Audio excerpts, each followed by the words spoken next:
Hi, ఈరోజు Katyayani emporium channel నుంచి మీకు ఒక రెసిపీ చూపిస్తున్నానండి. అది గుమ్మడికాయ పులుసు ఎలా చేసుకోవాలి అన్నది. గుమ్మడికాయ అంటే ఇక్కడ మనకు రెండు రకాలు ఉంటాయి. బూడిద గుమ్మడికాయ, తర్వాత ఎల్లో కలర్లో ఉండే చిన్న గుమ్మడికాయలు. బూడిద గుమ్మడికాయతో ఎక్కువగా జ్యూస్ చేసుకుంటుంటారండి. ఈ ఎల్లో కలర్ గుమ్మడికాయతో మనము కూర కానీ పులుసు కానీ చేసుకోవచ్చు. నేను ఎక్కువగా యూజ్ చేస్తుంటాను ఈ గుమ్మడికాయను, ఎందుకంటే హెల్త్ రీత్యా ఇది గుండెకు చాలా మంచిది. గుమ్మడికాయ ఇత్తనాలు మంచిది. గుమ్మడికాయ కోసుకొని ముక్కలు తినడం మంచిది, ఉడకబెట్టుకొని. అలాగనే మనం పులుసు రూపంలో కూర రూపంలో తిన్నా కూడా చాలా మంచిదండి గుమ్మడికాయ. ఇందులో మనము తాలింపు పెట్టుకుంటాం మామూలుగానే అన్ని కూరలకు పెట్టినట్టుగా. కొంచెం నూనె వేసి అందులో పోపు దినుసులు, జీలకర్ర, ఆవాలు, మినప్పప్పు, పచ్చెనగపప్పు, ఎండుమిర్చి, అలాగే కరేపాకు, ఇంగువ కూడా కొంచెం వేసుకుంటామండి తాలింపులో. ఈ రకంగా అన్ని తాలింపులో వేసి బాగా వేగిన తర్వాత కొంచెం అల్లం పేస్ట్ కూడా వేసుకోవచ్చండి, పచ్చిమిర్చి కూడా వేసుకోవచ్చు. అయితే ఈ గుమ్మడికాయనే ఎందుకు చూపిస్తున్నానంటే, ఈ గుమ్మడికాయ తినడం అనేది, జ్యూస్ తాగడం అనేది గుండెకు చాలా మంచిదండి. ఇది క్యాన్సర్ను కూడా నిరోధిస్తుందని చెప్తున్నారు డాక్టర్లు. ఈ మధ్య మీ అందరికీ తెలుసు, బయట కూడా ఎక్కువగా గుమ్మడికాయ జ్యూస్ను అమ్ముతున్నారండి. గ్లాసు 50 రూపీస్ చొప్పున. మనము గుమ్మడికాయను కొంచెం లైట్గా ఉడికించుకొని మనమే ఇంట్లో జ్యూస్ చేసుకొని కూడా తాగొచ్చు.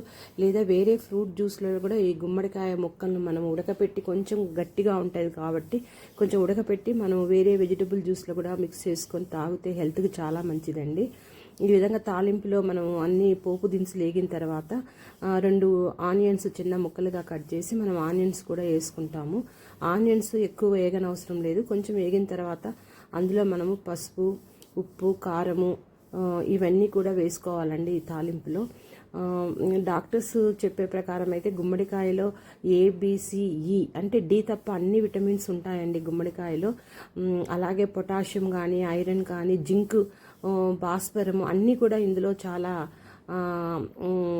విటమిన్స్, పోషకాలు చాలా ఉన్నాయని చెప్తున్నారండి.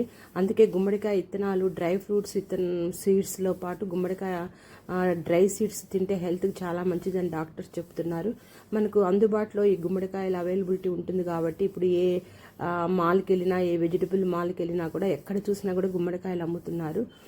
కాబట్టి మనం తినే ఆహారంలో గుమ్మడికాయను కూడా ఖచ్చితంగా వీక్లీ వన్స్ ఏదో ఒక రూపంలో గుమ్మడికాయ కూర చేసుకొని తింటే చాలా మంచిదండి.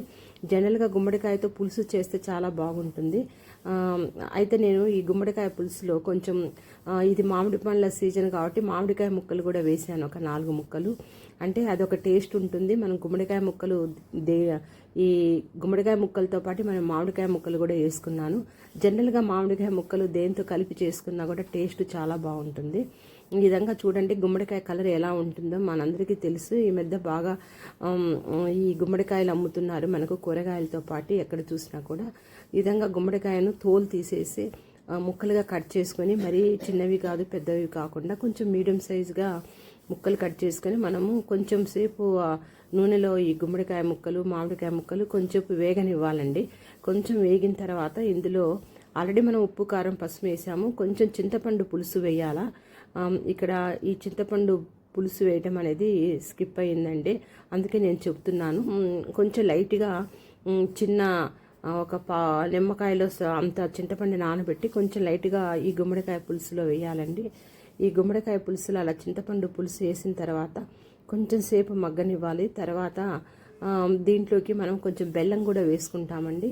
కొంచెం ఉడికిన తర్వాత కారం కూడా చూసి వేసుకోండి, టేస్ట్కు తగ్గట్లు. నేనైతే 1 స్పూన్ కారం వేసానండి. అలాగే దీంట్లోకి మనం కొంచెం బెల్లం కూడా కొంచెం సగం నిమ్మకాయ దబ్బంత బెల్లం కూడా వేసుకోవాలి ఈ గుమ్మడికాయ పులుసులో. అలాగే 1 స్పూన్ ధనియాల పొడి కూడా వేసుకోవాలండి ఈ గుమ్మడికాయ పులుసులో. అవన్నీ కూడా నేను అందుకు ధనియాల పొడి కూడా వేయడం జరిగింది, అలాగే బెల్లం కూడా వేయడం జరిగిందండి. ఇంతకంటే ఇంకెక్కువగా ఇంగ్రీడియంట్స్ మనం ఏమీ వాడకూడదండి గుమ్మడికాయ పులుసులో. జస్ట్ ధనియాల పొడి, కొంచెం బెల్లము, ఉప్పు, కారం, పసుపు వేస్తే సరిపోతుంది. ఫస్ట్ తాలింపు వేసేటప్పుడే కొంచెం అల్లం పేస్ట్ కూడా వేసాము. అలాగే కొత్తిమీర కూడా వేసుకొని ఇంకా తగినన్ని కొంచెం ముక్కలు మునిగేంత వరకు నీళ్లు పోయాలండి మనం. ఎందుకంటే ముక్క కొంచెం హార్డ్గా ఉంటుంది ఇది గుమ్మడికాయ ముక్కలు.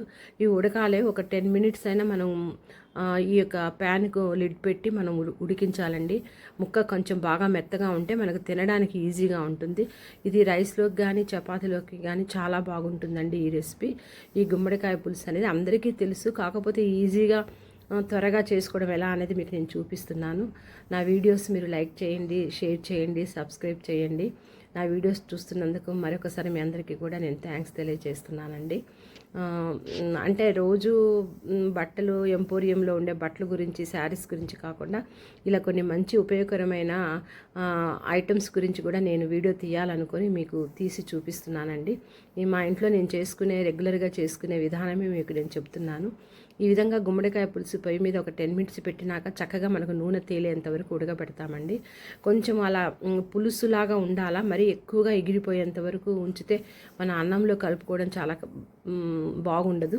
అలా కొంచెం పులుసు అనేది ఉండాలా, అప్పుడే మనము స్టవ్ను ఆఫ్ చేసేసుకోవాలండి. ఆ నీరు కొంచెం నూనె పైకి తేలేంత వరకు ఉంచితే చాలు.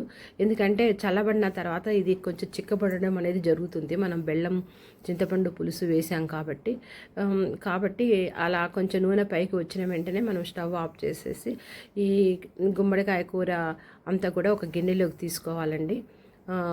ఇది చాలా టేస్టీగా ఉంటుంది. మనం రోటీలోకి కానీ చపాతీలోకి కానీ అన్నంలోకి కానీ తినొచ్చండి. పిల్లలు కూడా చాలా ఇష్టపడతారు. ఎందుకు కొంచెం తీతీగా పుల్లగా చక్కగా ఉంటుందండి గుమ్మడికాయ పులుసు. ఈ కనీసం మేము మంత్లీ ట్వైస్ అయినా నేను ఈ గుమ్మడికాయను ఏదో రకంగా కూర ఒకసారి చేస్తాను తాలింపు, లేదా ఒకసారి పులుసు చేయడం జరుగుతుందండి. ఖచ్చితంగా మా యొక్క ఆహారంలో మేము గుమ్మడికాయను ఉపయోగిస్తుంటామండి. చూడండి ఎంత చక్కగా ఇది గుమ్మడికాయకు పులుసు అనేది తయారు చేయడం జరిగింది. Very simple.